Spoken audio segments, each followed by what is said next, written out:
Hello, everyone. Welcome to day 2. And today we're going to focus on create a plan to fulfill your soul's calling. I know I changed the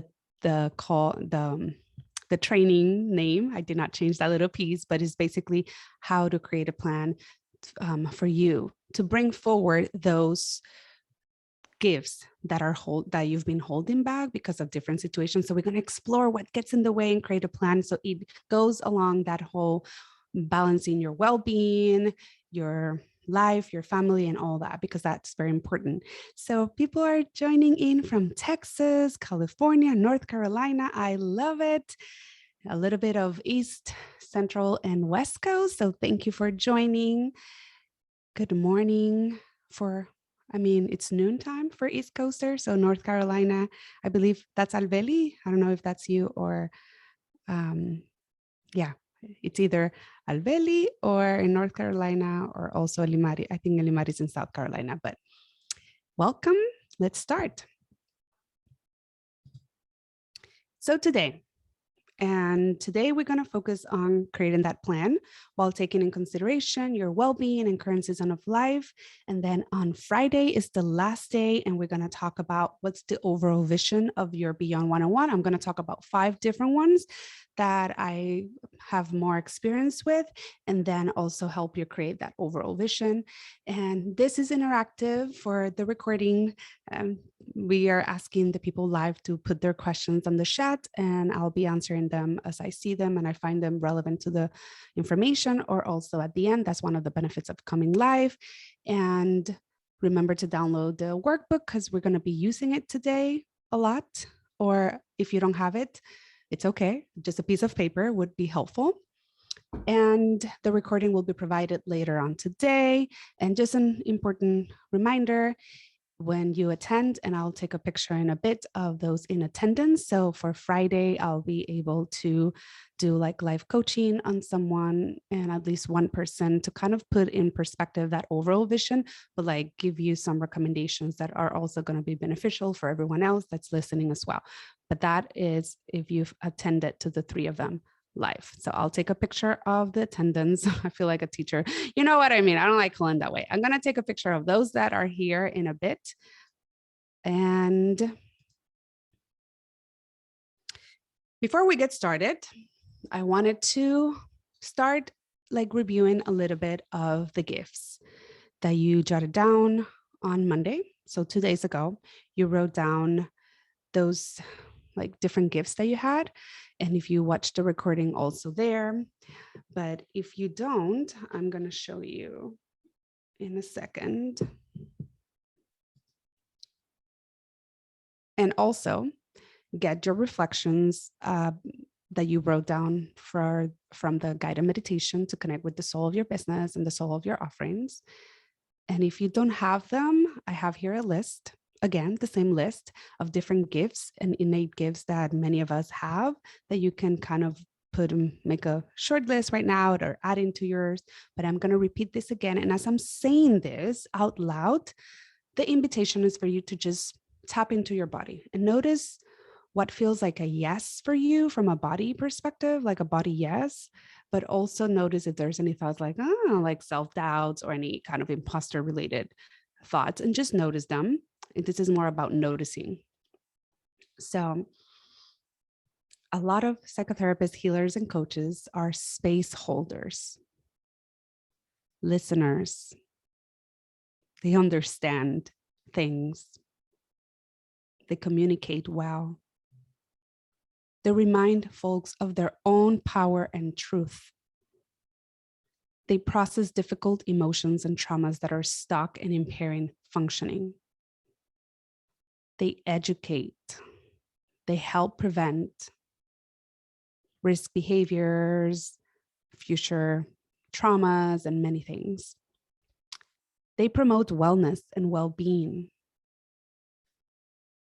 releasing anger and other difficult emotions that are stuck in the body. They promote peace.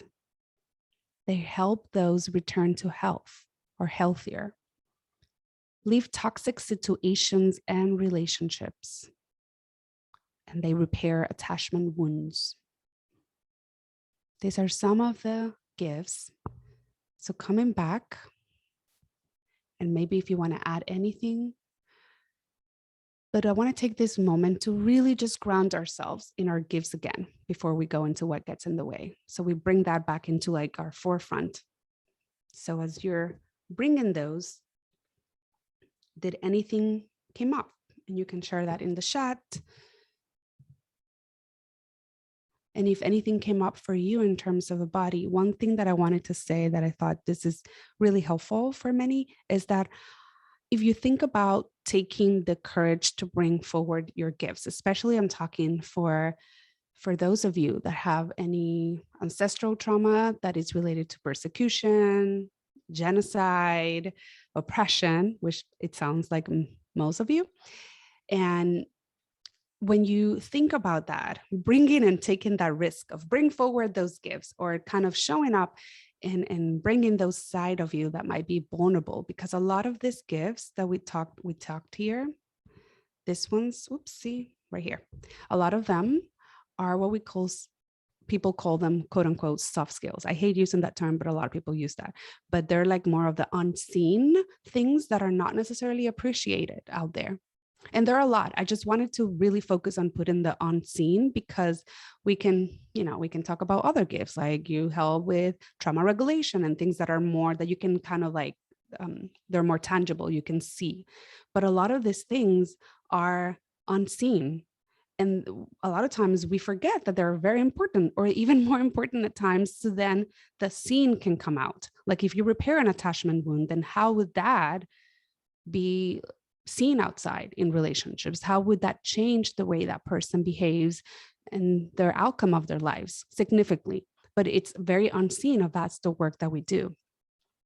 And in many ways, a lot of these gifts are related to what a lot of people call the feminine energy, the sacred feminine energy that is not related to gender, is more about like that aspect of the energy behind it.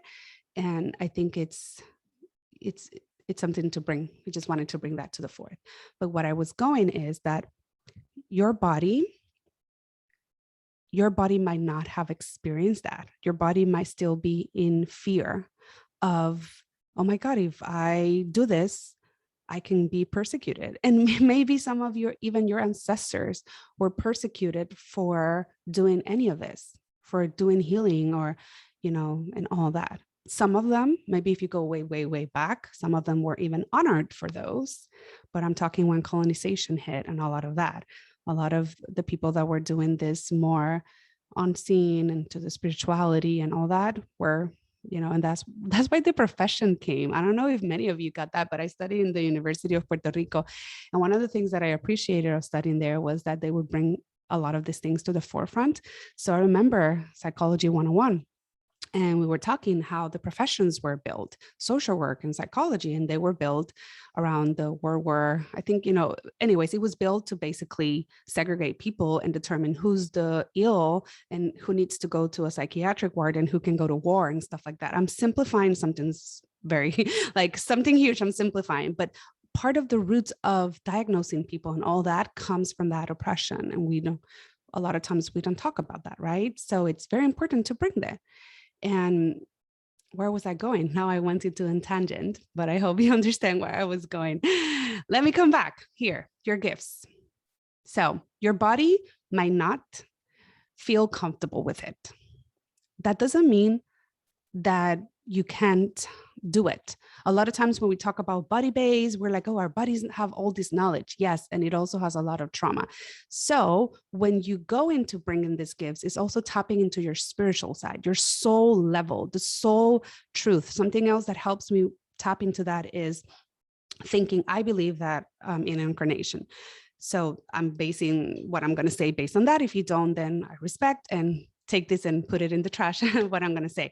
But I believe that my soul has come here many times. So even though I was a kid or I was a baby at once, an infant, I'm now I just turned 40s. I'm in my 40s now. My soul has been timeless. So I have experienced different things and my soul is mature. So really tapping into that soul level knowledge that maybe in the previous life that happened, but maybe several lives ago that did not happen. And I was honored for having these gifts.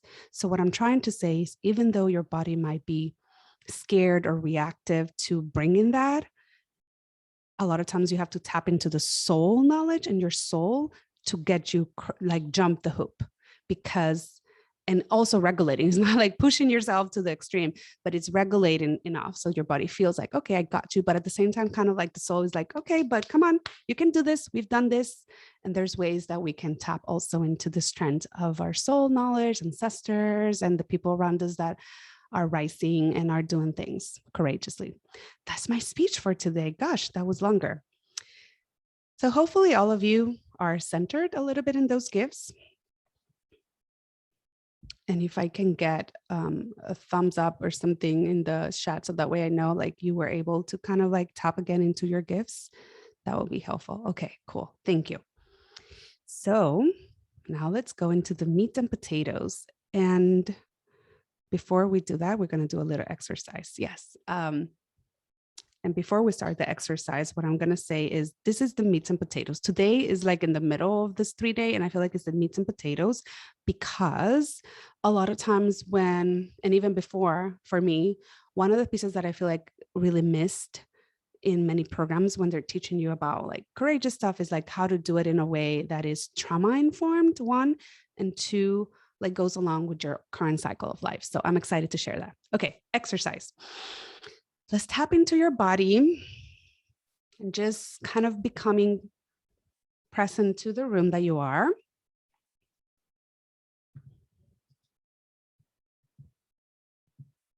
Becoming present to the room that you are.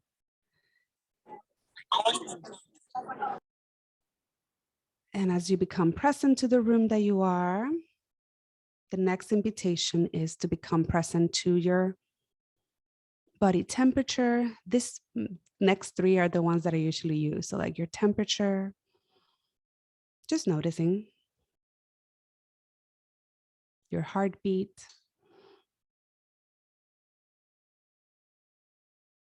and your breath without any need of changing, just noticing.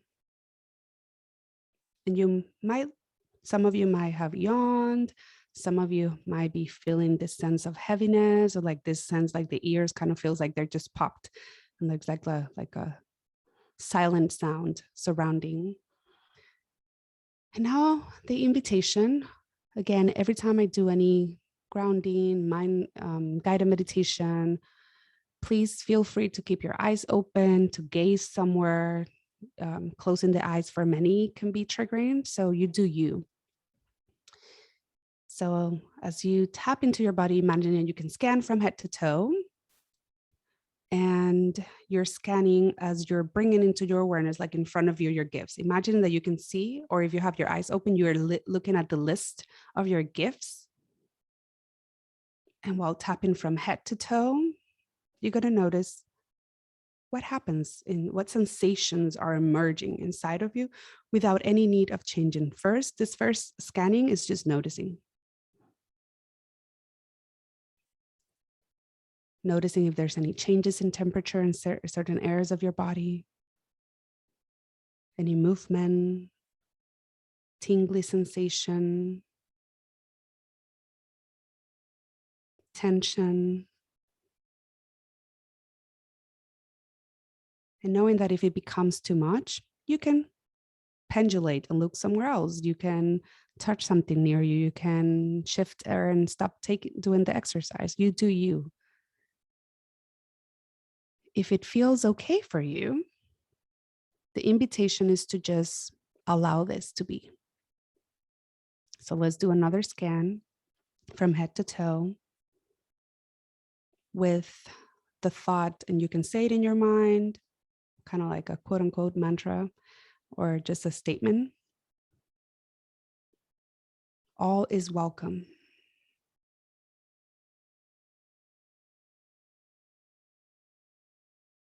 All is part of it.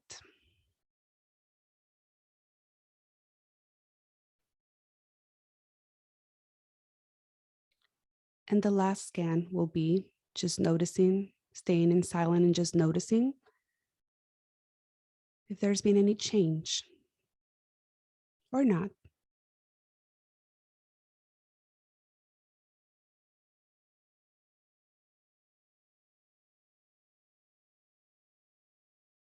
And slowly we're going to come back into the room. We're going to orient ourselves to our breath,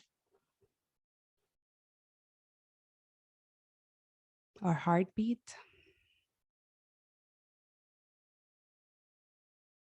our body temperature, the room around us. Maybe look for something new or something that brings your curiosity into it. And back to the presentation. There's the image. There's the little, everything that you're seeing in Zoom. All of that. Okay.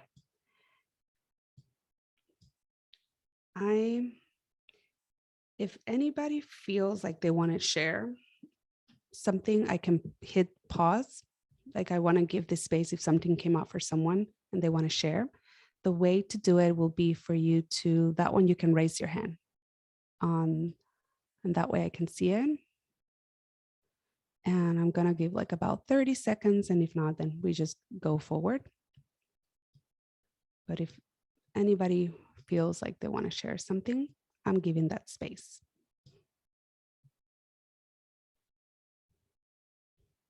Okay. So let's keep on going. So this is a big slide and you have it in your workbook as well. And with this one, it's these are some of the things that when I was thinking, what gets in the way? That what has gotten in the way for me, what has gotten in the way of the people that I coach, that I have worked. Because besides Rooted and Rising, I also do like one-on-one coaching.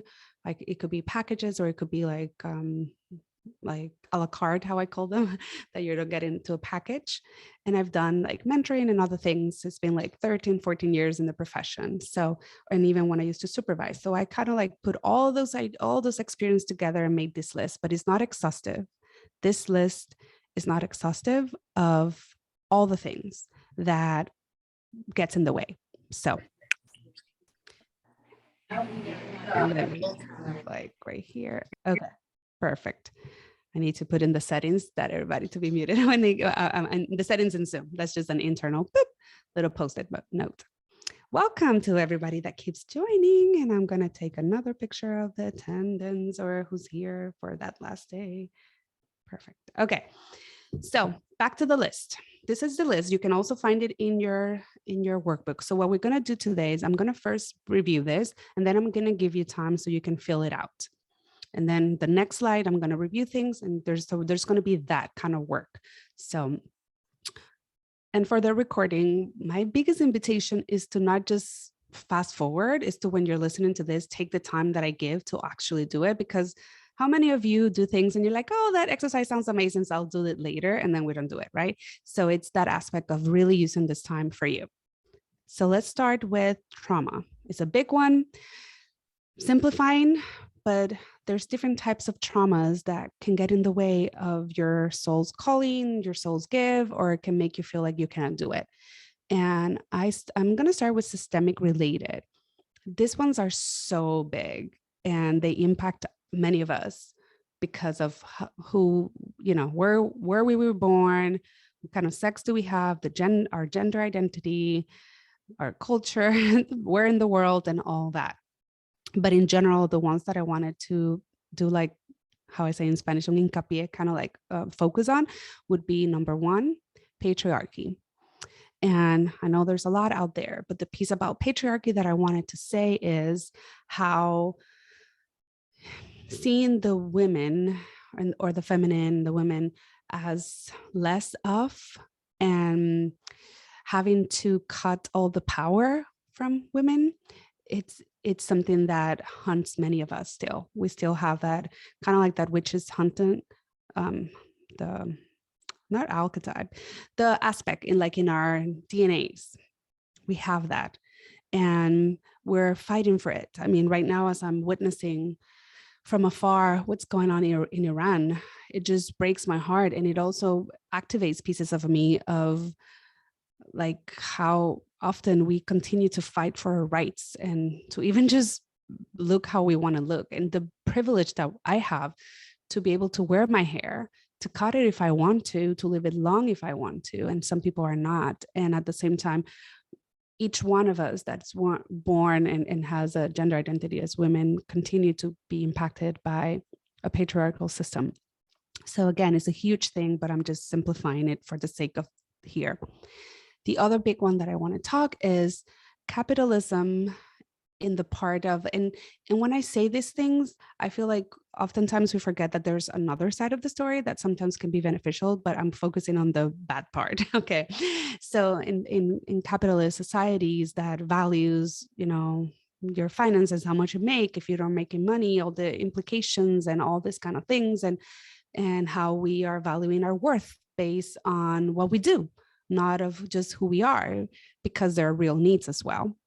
So there's that as well that impacts many of us. And anybody here that has that, invested in a master's in any kind of education, even high school, sometimes, some high schools are private ones, though they're big investments. Anybody that make any investment for their education. And right now, yes, there was that debt that I haven't filled that thing from the government, but it's like 10,000, which for many could be a lot. But at the same time, I remember when I used to supervise psychology predoctoral interns, they had like 200,000 in debt and they were not even graduated. So I'm just bringing that because it's not talked enough of how oppressive is our system of our education. And then you're doing like several years for free service, not getting paid at all. And that builds up because during those years, especially if you're living in a very expensive city, like I was in LA, then you have expenses, right? And if you have a family, and a lot of people have families and kids or people that they're taking care of. So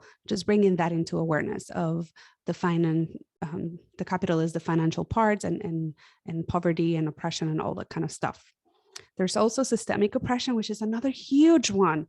But a lot of times, the piece that I wanted to bring again, like emphasize here, is the internalized part and how the beliefs that you have internalized about yourself of being less of being oppressed and all that, they continue to oppress you. You might not have someone right next to you oppressing you. There's always going to be system. I mean, hopefully they change, right? But there's going to be systems that are oppressing, but we are also our own oppressor because we have internalized it. And now we are like our own police that we're checking ourselves to keep ourselves safe. Yes. And at the same time, keeping ourselves safe when we don't necessarily need to, because it's not danger outside or we have enough resources, it's not beneficial for us. There's generational traumas, and that's another huge one. That one, ancestral. Again, if you come from any lineages that have been oppressed and all that, and were told to not be themselves, they had to put themselves to the side because they had to put themselves in a box so they could be saved, or they have to like let go of some of their healing gifts because if they would have shown those, they would have been killed, and so many of those things. Whatever you have experienced, we often forget about experienced traumas and how they impact our sense, and they keep us in trauma responses, because all of this keep us also in trauma responses. But if you've had any recent traumas or any big T's, besides all the small T's that can accumulate and create CPTSD, the complex post-traumatic stress disorder, that is also a big one. And especially if it was recent again, and you're like really in the thick of that trauma responses, fight or flight, and all those kind of things. Yes, and for us that have neurodiverse brains, yes. I mean, I'm just talking about, like a little glimpse here. Yeah, the neurodiverse, that is like, I should have put here like an extra, and that would have been a big extra because that would definitely impact how we are, you're able to follow through or do things, you do things differently and all that kind of stuff. And those are the trauma responses, the main one. And I know we keep fighting in the field about what's the actual way. I'm just going to bring back to basic that mobilized response of that fight or flight, the immobilized response of the freeze, and I'm bringing the fawn as well. And I'm noticing your names, and a lot of you are like we've interacted or we're in the field, but I'm going to simplify this as much as possible. So whenever we feel that we're in a threat, and it's our bodies that feel the threat, it's not necessarily conscious, but you can also like you think I'm not safe, and that can activate, it's like a both way. But when our bodies perceive that we're in a threat, we can go into a mobilized response, which it would be like you mobilize yourself to keep yourself safe. And some of the two main ways is you fight the person to survive, or you flee, or you go out. And if you feel that you cannot, and fawn, I feel like it's almost here in that mobilized response, because or you kind of like become like kind of like in a box, like whatever they need to do, like you become what you think you need to become in order to satisfy them and not get hurt or something. Again, simplifying something complex. And if our bodies feel like there's no way we're going to survive, then we can go into a freeze response. And first, there's many different, there's two main freeze responses. There's the one that is hypo or hyper, but in general, it's like we don't necessarily do something like moving ourselves. We get immobiled. And this could be one of the most impactful traumas, especially like if any of you like me, like if there's a conflict, I froze. I did not see that growing up. And whenever there's a conflict, I freeze. But then as soon as I get in the car, then I'm all the thoughts of I should have said this, or I should have, all these things come back. And, and it's hard for me. Sometimes I ruminate a lot in what I should have said, what I should have done, and all this kind of stuff. But being here, what happens is a lot of people, then they get that energy that felt like the mobilized response was hijacked, and they got that kind of like, hold it. And they keep holding that inside. So that's why a lot of the somatic therapies skills when you're processing is to kind of like tap into that and be able to move it out and just allow that energy to release from the body. Number two, not knowing where to begin, limited information. How many of you probably are like, doing a course sounds amazing, doing a mastermind or doing a retreat sounds amazing, or, whatever you want to do. But you have no idea how to do it, or it feels overwhelming, or you have a neurodiverse brain, or you're a mama, or you're taking care of kids, or you have limited resources. There's so many things, right? But when we don't know where to begin and we don't have a source, then that is another layer of getting in the way, which is why I love bringing this information out there of helping people, just basic information on how to start.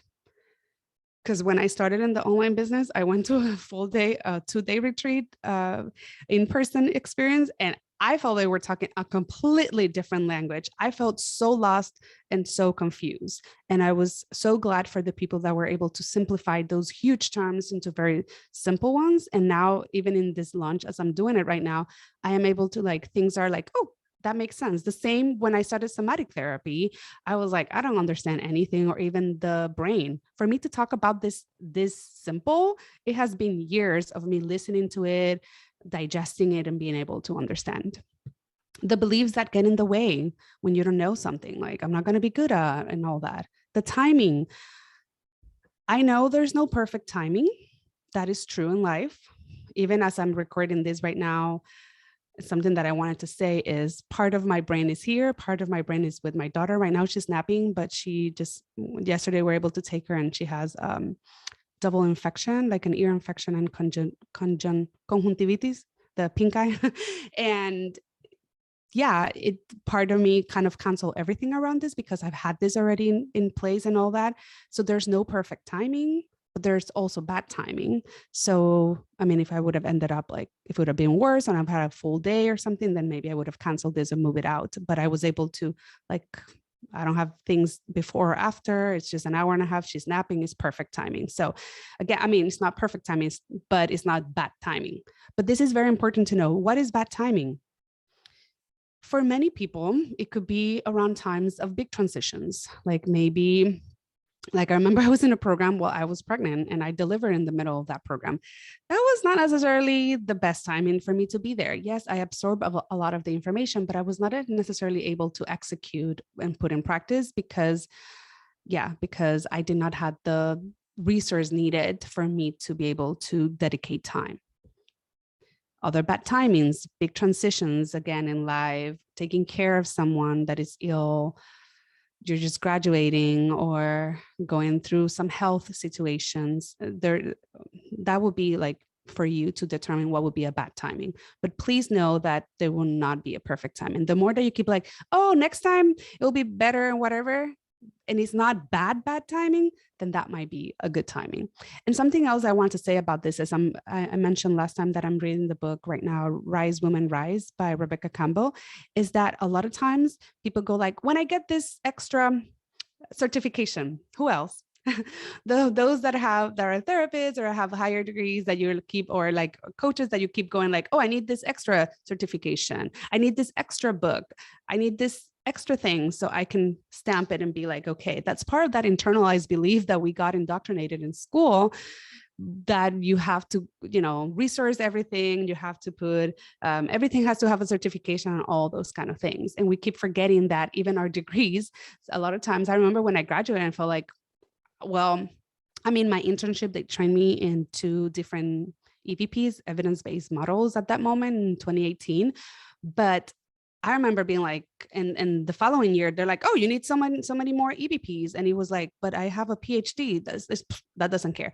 Like my resume, the top part was all the evidence-based models and practices that I was certified, that I was trained in, because that's what people were looking, because that's what gets billable and all that kind of stuff, part of the system.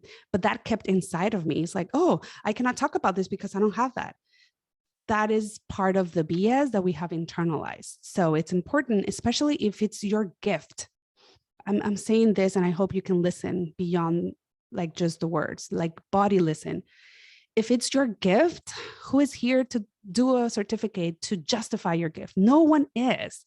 That is your gift. So reconnect with your gift. And yes, get the training if you need. Like I remember when I was doing trauma, I kept going. I did EMDR, I did things, and I'm like, I know how to process trauma, but I need to get better regulating people. And then while I took trainings for that, I'm like, oh, now I feel like I need better understanding besides my intuitive way of doing for somatic. So I have the theory and I can back up to that if my intuition is not moving, So it's important, but connect with your gift because you have it. And in therapy, I bet many of you are in your healing work that when you're right with the person and you close the door and nobody's seeing you, because sometimes we have to record our sessions. I had to do that. I even had to supervise people and ask them to record their sessions. But if you don't have to record your session or anything, and you're with them and you feel completely safe, you go wherever you want. And maybe you have, okay, I'm doing this. This is the module from whatever certification I have. And then you go into a tangent and it's much better. That is your gift. Keep like a track for those moments that you're like, wow, this flowed. And you might notice what happens to me is that I feel like when I'm in that kind of, when I'm in that aspect of like cognitive, of like trying to understand why is that person doing that or whatever, when I'm there, that's when I feel like I get stuck into questioning, what do I need to do and all that. When I stop that and I'm more in the, like, I feel like something connects from my crown chakra, if you want to call something. Before I would just say like feeling just a connection here. Now I can use the word chakra. Like, I feel like my crown chakra opens and I feel like connected to the light and the knowledge just flows through me. And the more that I work on getting out of the way, those sessions are the best. Those intuitive sessions that in my mind, that meta cognition that you go like, they're going here. This is where maybe I should go here and this side. Maybe I should ask this question. The less that I focus on what should I do next and more I flow, the best it goes. And that is your gift. And we all have that. We all have a gift. We all. So tapping into that and talking about that fear and related emotions. Fear of success. Come on. How many people are fear of success? You might think, oh, I want success, but no, I even relate to this. I sometimes fear success because and part of the reasons why I feel like I have grown slower on Instagram or whatever bullshit social media is because I do feel that, sorry, let me just double check something. Yes, it's recording. For a second, I thought it was not. The part of the fear is that the more success, this is my fear, the more success I create, the more critics I would have, or the more people I would have like questioning me. And I don't like feeling questioned. I think it just brings a lot. It's like, like a trauma that has come from, you know, ancestral and all that. So, but that's part of the fear. So really question, are you fear of success? And what is it about it? Fear of failure. And a lot of people get driven by this one, and that's what holds them back significantly. Primitive fears related to survival. Like if you do something, something bad is going to happen. Someone is going to see you. And if you get seen, being seen can be dangerous, especially if you have that ancestral. Imposter syndrome. Like, I'm not good enough. I need another certification. I need another thing. Look at that person. She has all these EBPs. She has all these things, or all these years and all this kind of stuff. And yes, years give you experience, give you knowledge. Now that I'm 13, 14 years in the profession, I feel so much more grounded. I'm also on my own, and I have, for the most part, like released a lot of the boxes of what a psychologist needs to be and all that. But that happened with time. I could not have expected being a year post and breaking that box completely. It just happens with time, especially where I come from. Not enough support. Like if you don't have enough support financially, if you don't have enough support at home, as a caretaker, this is a big one for me, doing it all, which is why the caretaker piece, a big boundary for me is that I don't do evenings at the moment. I can't. I know a lot of people that are probably watching the recording were like, oh, I wish this would have been like a 6 p.m. whatever time, or 7 p.m. or 8 p.m. I mean, there's just so many complications for each of us, right? But some 7 p.m. if you have little ones, that's the time that you put them to sleep. If you put them between 7 to 8, some people at 8, they're like, I'm done. Like me, I'm done at that time. I just want to like check out and do something mindless or something connecting. I don't want to learn about anything. My brain cannot take it anymore. For some people, it's 6 p.m. But for me at this moment is during the day while I have childcare. Well, my daughter is right here right now because she's sick, but she's napping.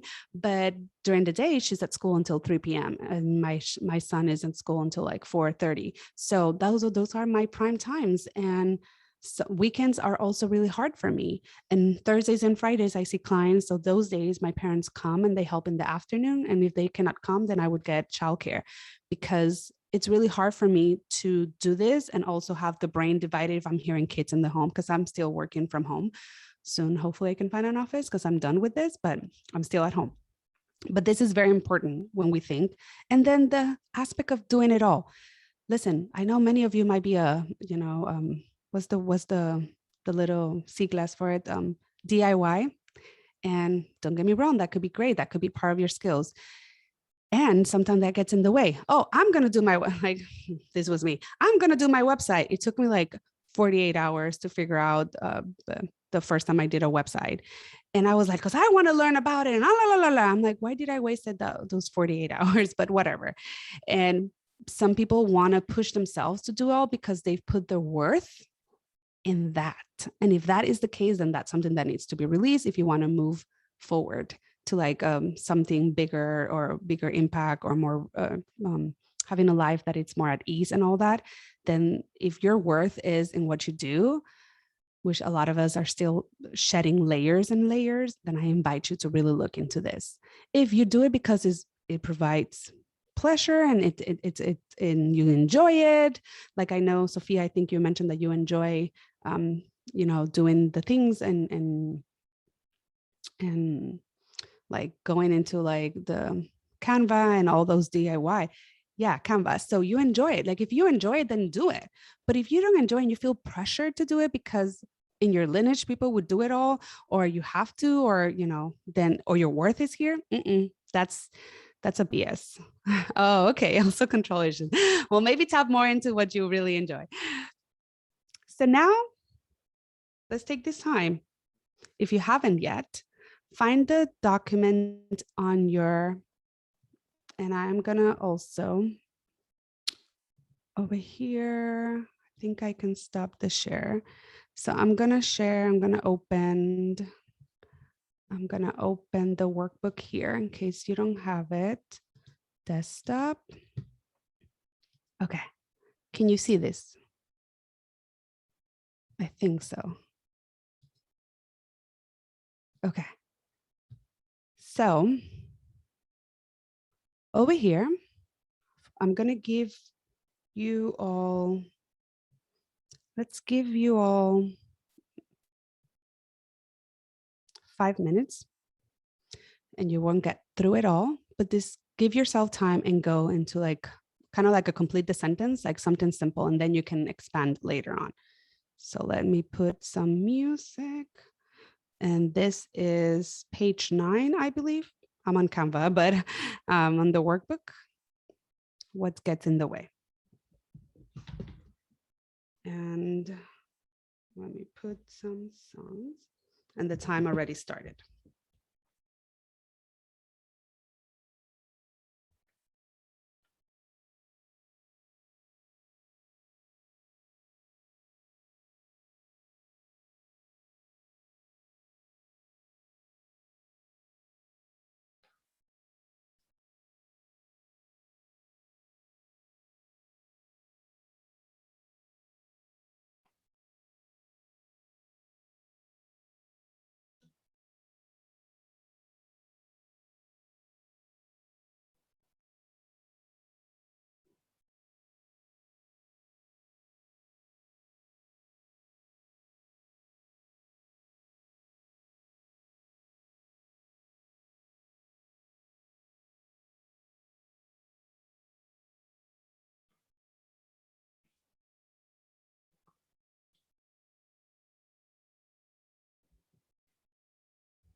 Two more minutes.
Okay.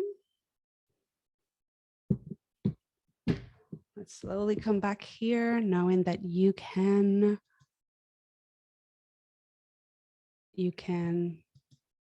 return to this.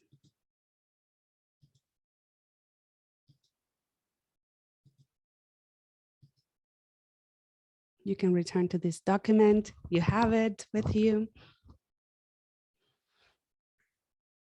Okay.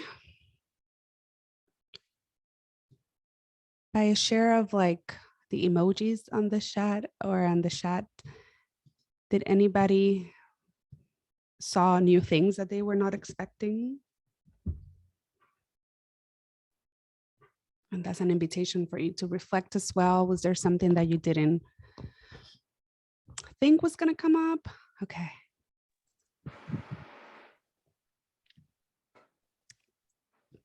Oops, sorry. Wait, let me pause the recording because for things like this, I want to okay, Zoom recording. And yes.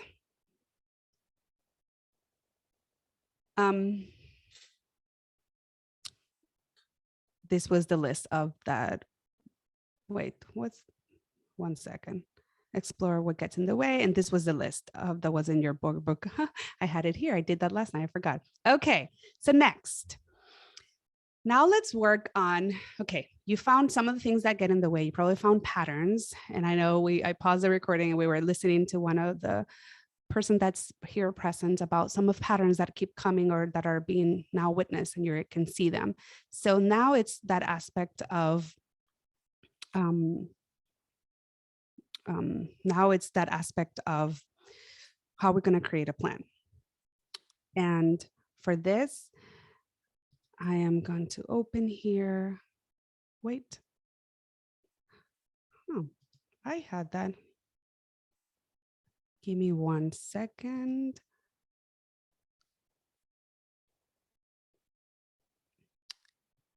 Give me 1 second. Let me pause again the recording so that way you guys are not seeing all the recording. Okay.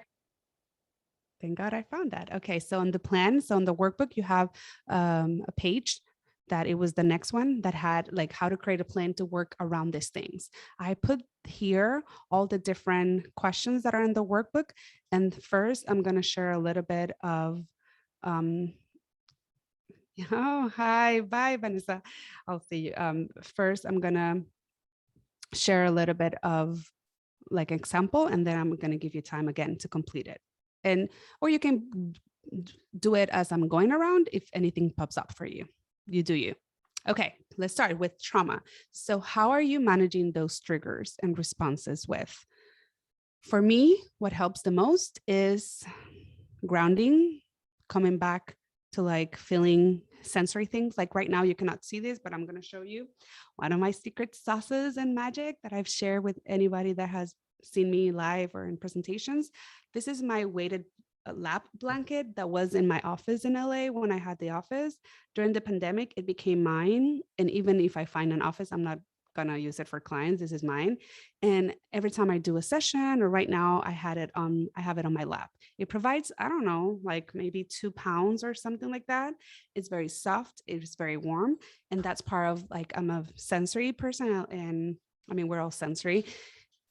And this provides comfort. And this is a way for me to keep myself pushed down, because I can get into, like, I'm a Leo sun, Aries moon. I have a lot of fire in me, and I'm like, woo, and very active.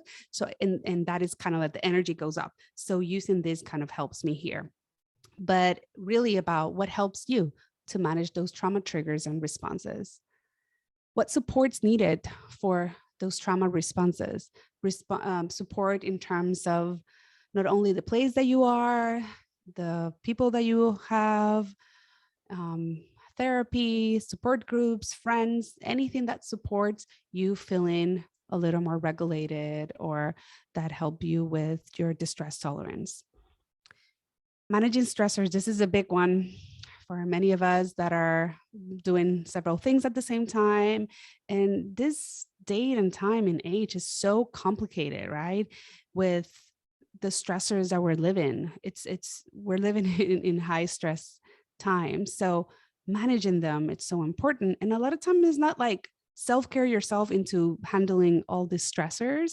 It's more about what can you delegate and when can you start saying no to or stop doing or letting some people down for you. That's part of it. A lot of times we talk about the beauty part of self-care, the spa and all this kind of stuff, which I love it as well. But a lot of that self-care, it goes into, okay, I cannot do this anymore, or I have to let down that person and not fulfill or follow through with whatever I said or whatever commitment I had, or stop meeting with these people, or all that kind of stuff.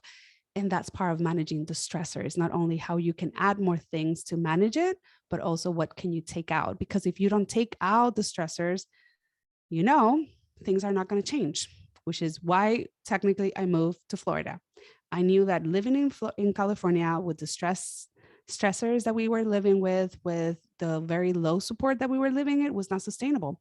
And after having my second daughter, I'm like, I cannot do this anymore. I cannot be in so much in traffic or this or that. That was not supporting me to be able to ground myself and continue to bring my gifts. And I'm like, Sophia, if my gifts, if I don't attend to them, they're like inside, I feel like this kind of like, especially I'm one of those few people that knew what I wanted to do since 8th grade. So I've been holding back. And I mean, I've been doing things here and there, but I've been holding back for so long. I was getting my degree and I'm like, when I get my PhD, then I'm going to be able to blah, blah, blah, bullshit. That did not happen that way. So in order for me to foster my gifts, I had to really sit down honestly and be like, what is a place that I need right now? And right now I need my parents' support. I need to be closer to my land. I need to be in a place that is less expensive, so I don't have to be over focusing on making so much money and all that. And I can really give my gifts and my the devotion that it needs. So that was me. I know that's not a reality for everyone. And I also want to recognize the privilege that I have in saying that I could do that, but you work it around it. Not knowing where to begin. So what info do you need in order? Like, start getting it. Maybe start slower. Maybe get some courses if you want to DIY something. Like, what information do you need to get it out? Like Sophia here, she has published different journals and self-help kind of tools like that. And she does workshops as well. So like maybe, obviously if she offers anything consultation, then pay her, because let's pay our helpers, because it's not all for free, but like finding resources and paying people. Let's stop just asking things for free. This is just came out of me. And I'm just going to say, because especially if it's another fellow colleague or someone, we are making so many sacrifices in order to sustain ourselves, especially when we bring our creativity. Like, let's pay them. Before, in older times, that they would be honored and respected, the community would provide for them. We don't do that anymore for healers and creatives and all that. So let's do that. And managing limited beliefs. We all start somewhere. You cannot be an expert right away. I don't know many of you, but when I started learning about the brain, I was like, this is all a different language for me. I cannot understand, for the love of God, like frontal lobe, right, left. And I know Melissa here, she's a neuropsychologist. That's her focus. But at the beginning, when I started learning about it, I'm like, I started psychology because I did not want to do anything with biology. Why do I need to learn this? But I kept doing and working through it and working beyond my limited beliefs that I needed to be an expert, and it helped. And now I understand the basic of it, and it's so important to know it. It's part. What time is better for you? Look in your schedule. Look in the season of life that you are. Look at the transitions that you're going through in your life. What time would be a little bit better for you? Even in the months, like when you're planning ahead.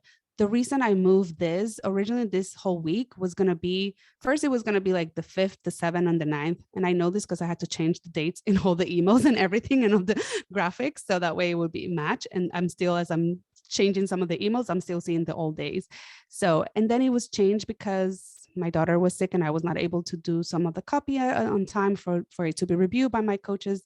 So then I moved it to the previous week. My husband had to travel to LA, and I'm like, I had a sense that my daughter was going to be sick, and my parents couldn't come when she's sick because they're immunocompromised. So I need my husband. So I moved it again, and that was the better timing for me. And it's still not perfect, like I mentioned, but it is the time that it will be. And some things I'm still shifting later on because of this week. My daughter has been at home and I have not been able to do, I wanted to do some reels and some stuff. I haven't been able, and it's okay. That's just part of it. But that means I'm going to shift some things later on. Managing fears. How can you manage those fears? What can you do? Mindfulness. If CBT is for you, CBT is for you. If you want to do affirmations and they help you, do affirmations. But whatever you need to do them. Imposter syndrome. Here's the thing. As I'm going to speak for me, but I know some of you might relate, as a Latina woman from Puerto Rico that is still a colony and all that, I'm going to feel like an imposter probably for a long time. But I don't let that rule and get in the way, because it's not until that goes away. It's not until I completely feel confident about myself. No, it's I'm going to start doing this thing slowly, because that is also giving my body that sense of snowball effect that by me taking these small little actions, I am building on my own confidence. So then when the imposter syndrome thoughts come, which I know so many people think about it in many different ways, but when I think like I'm an imposter, I shouldn't be doing this or whatever, then I can track into like, oh, but I've done this and this has worked. And that's the snowball effect of taking the action. Managing your emotions, even like basic things to help you sleep, eat, and support. A lot of times we focus like just accept the feelings and all that, and those are great. But if our distress tolerance is smaller because our basic needs are not being met, or because we're going through something, then it's going to be harder for us to manage our emotions. Sometimes all we need is some time to cry about it, get frustrated, feel the anger. Sometimes what we need is sleep. Sometimes what we need is a real good food, like soul food. Sometimes what we need is just rest or a break. And then we can manage our emotions better. There's different ways about it. Not enough support. What's the budget? You can make things happen with different budgets, but really be conscious. What's your budget? What can you, or how can you bring in more money? A lot of times it's like, oh, I want to budget this in. And that happened to me. This is a perfect example. I remember when I was like, should I invest in Facebook ads or not? And I mean, it hasn't gone how I wanted. The person that I'm working with, this is just a side note, is very, it's very, and I appreciate they're very, what's the word? Cautious. It's not like the budget that we put for spending, we haven't done it because at the beginning they were not what we call converting. They were not working. People were not seeing it. And so we had to change the messaging. We had to change some things in the website. We had to change so many things in the back end. And when it started working, it's almost like on Sunday when the workshop. So I haven't spent that much, but I had someone that's how they function. Some other people, they just put all the money there. And this person was with the data and we're like, nope, I'm not going to put that much more because I don't want you to just waste that money, basically. So finding people in your team, this is the first time I'm doing it. And I was glad I did it this way because it feels more resourceful for me, for my nervous system. What other financial decisions do you need to? Do you need to raise your prices, or can you bring in a different thing? And what I was going to say, I remember, is when I was thinking of investing in Facebook ads, I forgot this part of the big part of it. And I was like working through my own limiting beliefs, like, oh my God, I don't want to spend all this because what if it goes to waste? Because at the end of the day, I don't know if any of you will join or anybody that sees the program. This is all, me hoping and fostering. But then somebody joined a package, a one-on-one coaching package in the easiest way. I don't even almost market that much. They came for a consultation for therapy. And I was like, you're a perfect candidate for coaching. And they were able to find that via their university that they paid with, from her work, they pay her. And I got a sum of money that was way more of what I was even envisioning for the budget for the Facebook ad. So sometimes those things happen and we keep ignoring that or forgetting that. So to really think about it, what other financial decisions you need to do, or the caretaker support. What kind of support do you need? In many of the groups that I am in memberships, they talk very much about, for that caretaker support, a lot of people, they find the basic, they pay, your level of comfort, but they can pay an older teenager to pick their kids from school and pay them for gas and pay them, like, I don't know, like how much per hour for that. Some people get the babysitter, some people get au pairs, some people get move closer to their parents like me. Some people just find babysitter, but what kind of support do you need? Also, what's the age of your child and where are you in that level of commitment and how much you want to be in the house and outside? And I know that could be a whole other conversation. Delegating and not doing it all. This, it's like a twofold. Some people go, and I know I'm very much like, just delegate and start, delegating things. But if you cannot afford it and that's part of the budget, then you do you, but start noticing how can you start preparing the field for when you can delegate. And what I mean with that is start writing down your processes. Like, and a lot of us don't like to delegate because we go into like, if we delegate, they won't do it the same as me. Then start writing that process. And what can you do for that? You can literally sit down and write the process. When I do a presentation, this is the steps that I do. I first look for this, I do this, I do that, and write down like all the processes of your creativity as much as possible and the things that you do.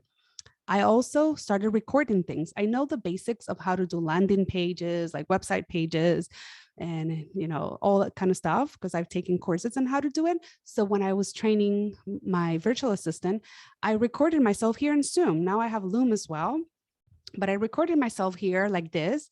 And I was just telling the person, her name is Ana Maria. I'm like, Ana Maria, look, here's where I first go. Then I do this, then I do that, then I do that, then I do that.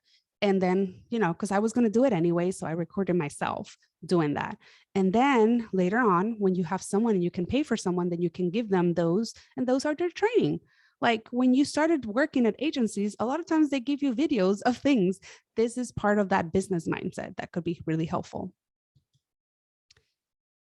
So now I'm going to give you, let's do 5 more minutes of if you have not jotted down some things on what is the plan that you can do to manage what is getting in the way. And I completely invite you to later on to further in here because this is really important when you're thinking and also maybe to help your nervous system feel a little bit more at ease of you bringing forward your gifts because now you have a plan. And for many, that is helpful. So you have 5 minutes and I'll time.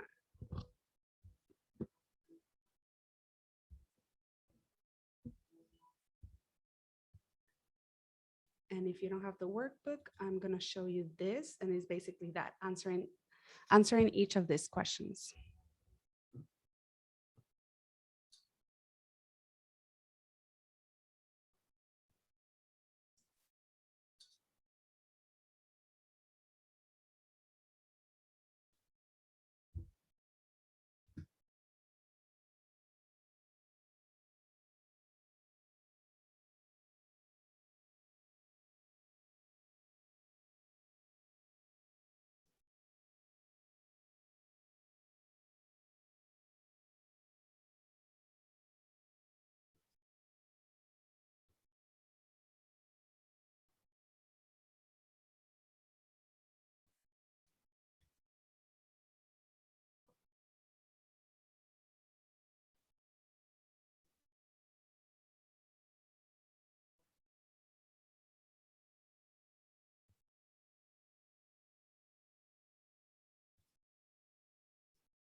One more minute.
The time stopped and I didn't I didn't even notice. So let me Canva, stop the music. Sorry.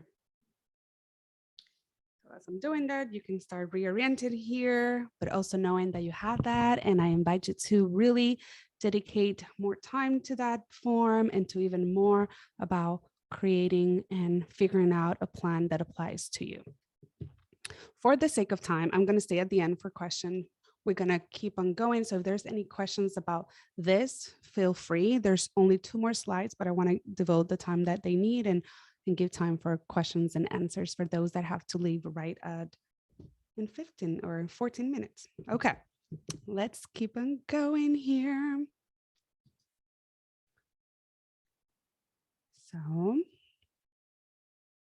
So this is also a page that you can find on your workbook, and I invite you that if you want to use it to go along and start writing things that come up and pop up for you, that would be great.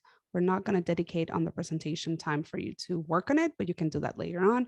But if you have that page, you can kind of start writing different things. So when I talk about sustainability, something that it's been on my mind of, and even people are talking regenerativo, like that's another big, but there's now this buzz of sustainable business and all that. For me, honestly, it's more about what creating strategies that preserve the long-term viability of the people, profit, and the planet. And why is this so important for me? First of all, it's part of my story. It was really hard and it was not sustainable what I was doing, but also because when I was supervising pre-doc interns, that was like their last year to get their doctorate. And they were already like burnout, like usually comes like 6-7 months into their internship. And they were like already, usually I would have that discussion, like, did I choose the right profession? Do I want to do this? Because it was a community mental health agency that they were doing the internship. They were working, for 40 hours. Their billable were not the same as employees. So it was even less, but it was a lot, plus all the training, testing, and everything. And almost all of them that I supervised during those 3-4 years that I was there would go into, did I choose the right profession? And for me, I was like, they're burnout even before like their degree. How messed up is that? And then I've also worked with people that during their practicum, they get burnout. Like, and even during their doctorate, they get burnout. And let's not talk about people that have gone through horrible situations like traumas, like people that study in Puerto Rico during Maria, the Hurricane Maria. And then after that, there were the earthquakes. And then after that, then was the pandemic. And then after that, then there was Fiona right now. It's 5 years of craziness. I have several cousins that they were doing their graduate programs during that time. One was studying medicine, the other one architecture. And it was like, how do you do that? And there's resilience, but you're burnout. It does have a toll, right? And when I say resilience, it's like you keep on going, but it has a toll on you. So I am not for that anymore. I am not for overworking, undercharging. I am for creating a sustainable for me and for my life. As a healer, I deserve to live a well life. And as a healer, you are here. You deserve to live a well life. So that's the intro to this. Here are some of the things that you can explore to make your business or your practice more sustainable. The current season of life. Where are you? Are you more in a winter, a time to retrieve? Are you more in a spring of starting to get those ideas? Are you in the summer, like ready to just burst? Are you like in autumn, starting to just get whatever the crops and then retrieve again and prep for that? Really explore that in your life. And that could be along the lines of what transitions are you in your life, in your kids, the support that you have. Are you caretaking of anyone? Are you new? Are you a little bit older in the field? All those kind of things. Family commitments. What are some of the family commitments that you have and that you don't want to get them, like have impact? Like, do you want to be there for your kids' soccer, sport practice, or music, or school events? I remember in one of the cohorts that I have rooted in rising, there was one of the participants. We at that time our calls were at 10 a.m. Pacific time because I was over there.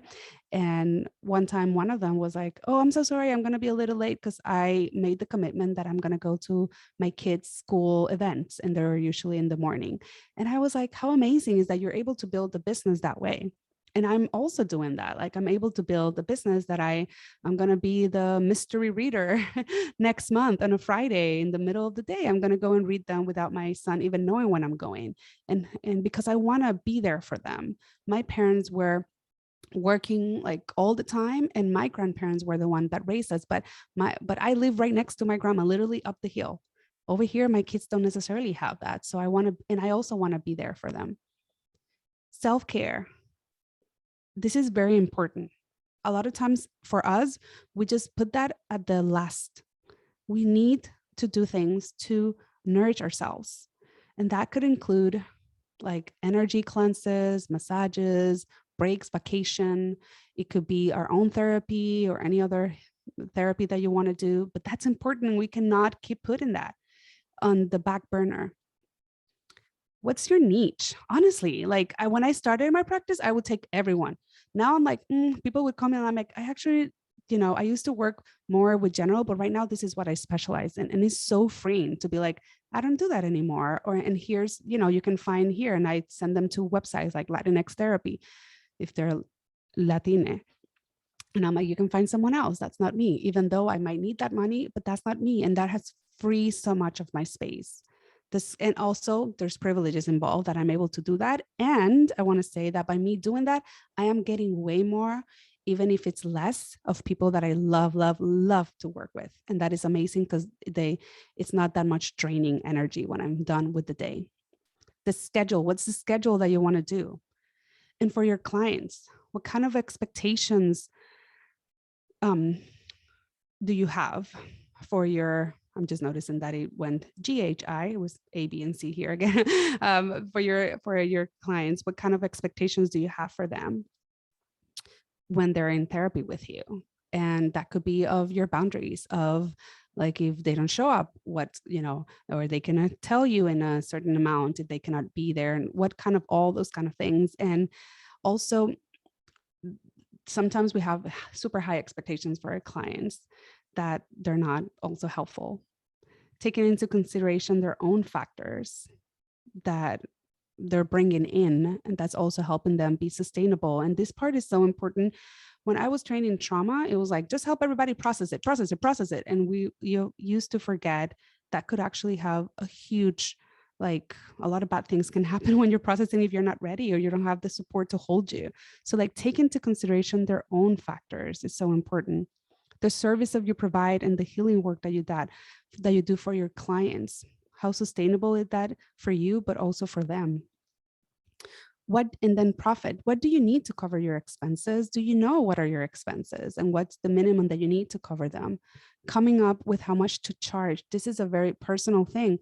with experience, what you need, and all those kind of things, and the time that you're away, if you're paying childcare, if you're paying anything else that you have to pay while you're working, all those things are important when you come up with how much to charge. Are you doing any donations, monetary or even voluntary? Your employees, your contractors, how much are you paying them, and what are you doing to increase sustainable practices with them? The causes that you support, the planet, how are you sourcing materials responsibly? How are you the consumption of natural resources? How much are you doing that? The carbon emissions of even traveling and car and all those things, even online presence has a type of carbon emission. So really exploring all of this could be helpful to start building a more sustainable business practices. And the last slide before we start to wrap up is this one. And this one is a big one for me. I love using my intuition as my compass. It's my natural way of being that I pushed to the side for the longest, especially, I don't know if any of you had supervisors that were like, okay, according to what theory are you doing this intervention? And you had to justify everything. That was so hard because my brain, I was just flowing. And then I had to it was like translate what I did. And even in the notes of like, oh, I did problem solving, or I did, talk about coping skills, or I facilitated communication skills, whatever, all that BS that we talked to just put it in writing. But that was what we did in the session was way more, but that was hard for me. So yeah, and I see, Elimari, that you hate that so much. A lot of us hate that. But it's like play with the system. That's just part of it to keep yourself safe, also for licensure, and all those kind of things. Put in the note, whatever you need to do, especially if anybody watched the Amber Hearst and Johnny Depp trial with the therapists and psychologists that were involved. That was very interesting in terms of the things that down the road could get you in trouble or something. So, just the bare minimum of what you need to do. And sometimes I'm like, okay, what do I need to do? Let's just play with the system, flow with that. And then I do in my office whatever I want to. So using the intuition, one of the big things when you use your intuition is distinguishing between intuition and fear. And for many people that I coach is how do you differentiate that? And you have to sit down with it. But a lot of times intuition tends to be a steady voice, and fear tends to have more like a quality of like an intense, kind of like here in your face. And intuition tends to be more steady. That's the way that I also notice it, but you figure out how to distinguish that. Developing a relationship with your intuition. And what I mean with that can sound so vague. It's more about really sitting down with your intuition, listening to it, maybe using oracle cards if you want to, or tarot, or whatever other instruments you want to, if they're part of your repertoire and spiritual repertoire, and playing with it. So that way you kind of build that relationship, or something happens and then that went according to my intuition, and noticing that can be helpful, so that way you can strengthen that relationship and listen to it more. Here are different things to foster that. Mindfulness practices.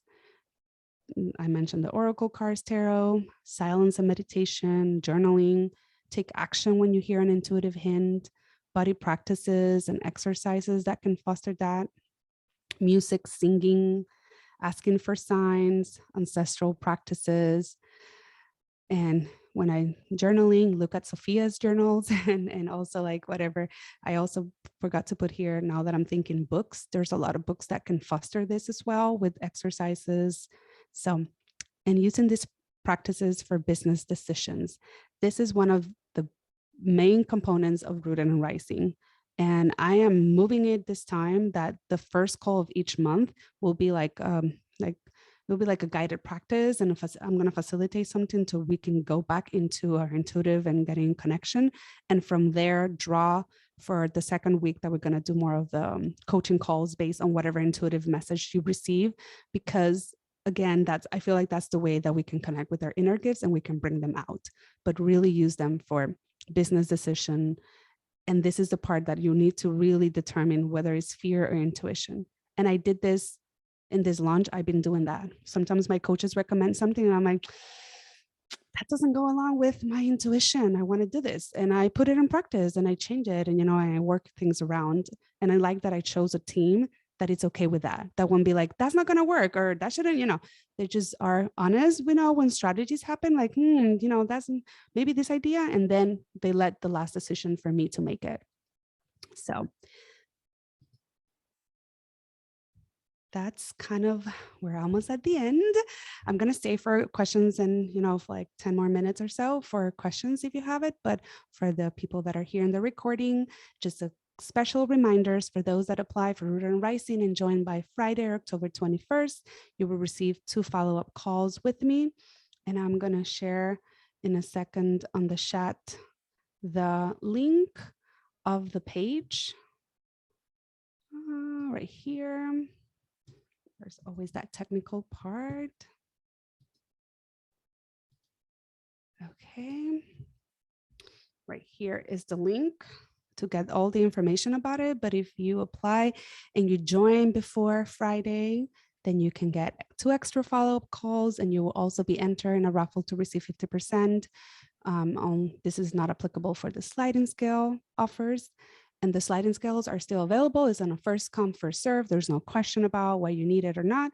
And this is a new thing. I'm going to offer extended payment plans. So if you're interested and that's the thing that's holding you back, just communicate with me, send me an email. You can reply to any of the emails that you've received for this, and then we can talk about it. And I'm, open to work something around that. And thank you for your attention. And on Friday, don't forget, Friday, we're going to do that last one. And that day, I was just looking on the presentation. I'm going to go on the 5 things, and we're going to create an overall vision for your Beyond 101. And I'm going to do that coaching for someone that has been here and wasn't here on Monday and will be there on Friday. So I'm so excited to share with you that coming very soon. And thank you so much. I'm going to stop the recording here. And see you on Friday.